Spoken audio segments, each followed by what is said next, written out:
Despite all the new features of the Mavic 4 Pro, it's still easy to get bad video and poor results from sudden camera movements, which can ruin some shots, especially with the telephoto lenses where camera movements are amplified. But there are a few simple adjustments that you can make that literally transform how your video comes out. And many of these adjustments feature on other drones like the Mini 4 Pro and the Air 3 series. But the Mavic 4's new rotating gimbal brings additional complications, and there's a couple of extra settings that DJI have included to help smooth things out. So today I'm going to do a quick run through of the 4 or 5 key settings that you can adjust in seconds but will make such a massive difference to the video you film. Most of them are going to apply to any model of DJI drone. There are a couple that apply specifically to the Mavic 4 Pro. And when you think about how many different movements the drone has to make just to stay in flight, adjusting for varying wind speeds, it's pretty amazing that we get any smooth footage at all. But that's what the 3-axis gimbal does, as it moves to keep the camera locked onto the subject, countering any drone movement, no matter how much it twists and turns. But that's not enough when we move the camera or drone ourselves, specifically when we tilt or pitch the camera up and down, or when we rotate the drone sideways to pan the camera left and right. So we can adjust how these movements are made to try and smooth everything out. And you'll find these adjustments on a dedicated screen called the Gain Expo Screen that you get to by having the drone in flight, tap the 3 dots top right, and then go across to Control. And there you can see the Gain Expo settings. But a crucial first key point is this. See along the top, and you've got 3 sets of values for each of your flight modes. So you can have slow settings for cine mode, a different set for normal mode, and a faster set of settings for sport mode. The first 3 are pretty straightforward, and they simply adjust how fast the drone is going to fly forwards, up or down. I'll keep these at their maximum values for each flight mode, to be honest, and that is pretty much probably all I need to say on these. It is the 4th setting that is the first critical setting. It's the angular velocity, or yaw, and put simply, it's how fast your drone will turn to pan the camera left or right. It's measured in degrees per second, and I think the default setting is way too high, and it gives you turns that are too fast and a bit brutal. So I find a lower value helps, but if you drop the value down too low, you're going to end up taking ages to turn. So you need to get it about right. I find around 35-40 degrees per second is about right for the normal flight mode. And whilst this gives a slower turn, it's still not quite right. And that's where the next field comes in. Whilst the angular velocity affects how fast the drone rotates, the setting below controls how smoothly that movement will start and stop. It's called the Yaw Smoothness, and it brings a gradual start and a gradual stop when rotating the drone sideways. A high smoothness setting gives a slow start and a slow end to the rotation, which is nice and smooth, whereas the default lower setting gives a more sudden start and stop, which I didn't like. If you take it too high, it will take too long to get going and it'll overrun too much and it'll actually be annoying. So again, you want the mid-range, and I find a value of around 40 to 50 will give you a nice gentle start and a nice gentle stop when you're rotating the camera left and right. So to be clear, if you do nothing else today, these are the 2 fields you adjust: angular velocity, Yaw Smoothness. They are the 2 settings that make the biggest difference to the most common causes I see of jerky videos, jerky sideways panning. But if you want to get things even better for other movements, watch on. The next field down isn't too important for smooth video, but it is important. Brake sensitivity, and this is literally how fast the drone will stop when you let go of the sticks. A higher value gives you a faster stop in a shorter distance. And I actually found the default setting on the Mavic 4 Pro surprisingly low, meaning it was actually quite slow in coming to a stop. Now, I don't know whether or not that's to reduce the stress and strain on the arms and the props and the like, but for me, a higher value is better because when you want to stop suddenly, you usually want to stop as quickly as possible. So for me, I like to keep these settings up high so you have a short braking distance. Next section on the screen is the little graph section. It's called Expo.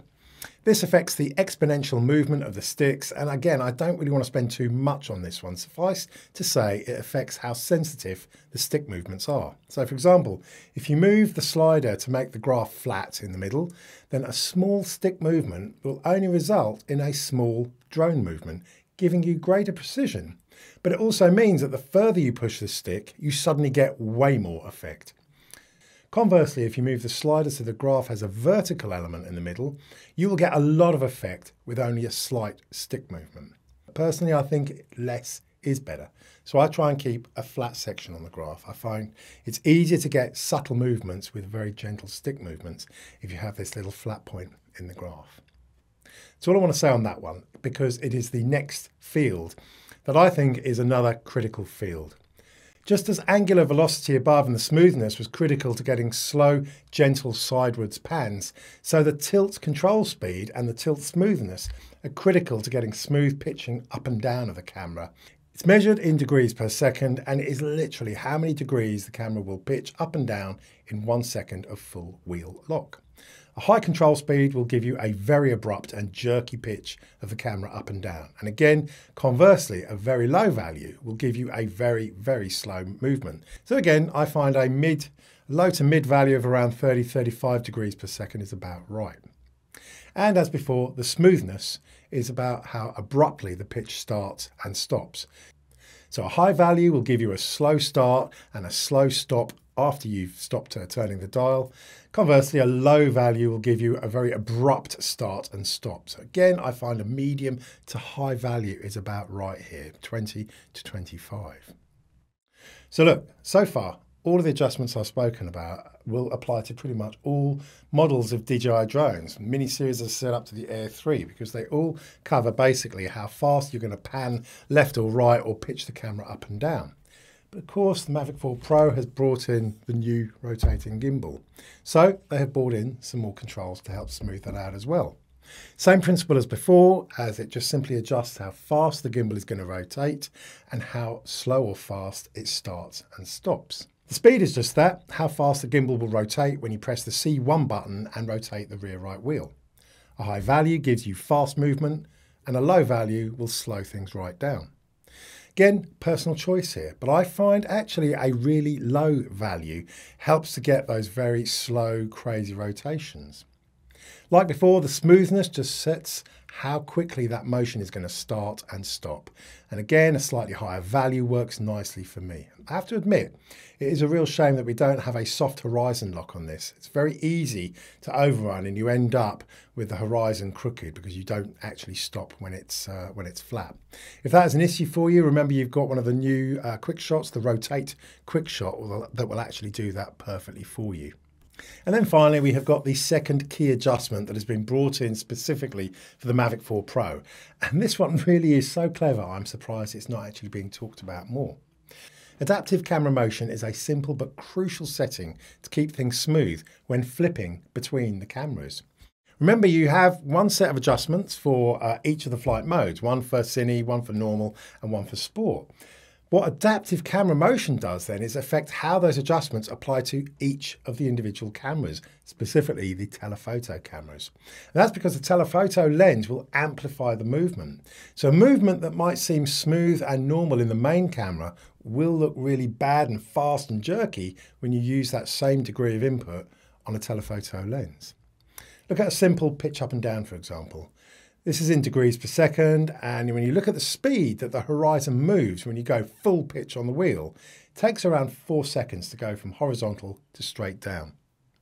But when we flip to the 168mm telephoto lens and do the same pitch, it now looks horrendous. It looks like the camera is moving way, way faster, which is the effect of the telephoto lens. So setting this little setting to adaptive will automatically slow things down when you switch to a telephoto camera, and it will make things look smoother because the camera pitch is literally being slowed down 3 or 4 times.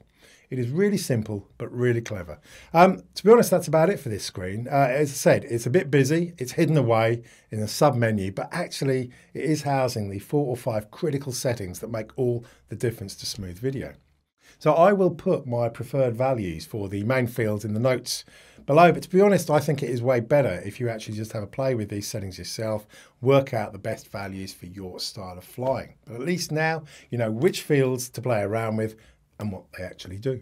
And of course, don't forget that if it's a particular subject you're filming, then maybe make use of the focus track functions and use either the circular point of interest mode to get a nice, steady, smooth circle flight, or the spotlight mode to keep the camera locked on the subject as you fly manually. It's not always suitable for everything, of course, but when it is an easy way to get super smooth video. Right, that's it for today. Hopefully it all made sense. As I said, get out, somewhere quiet, have a play, see what works for you. So give a little thumbs up to help me along. Drop a line below, let me know your thoughts, and until next time, have fun, happy flying.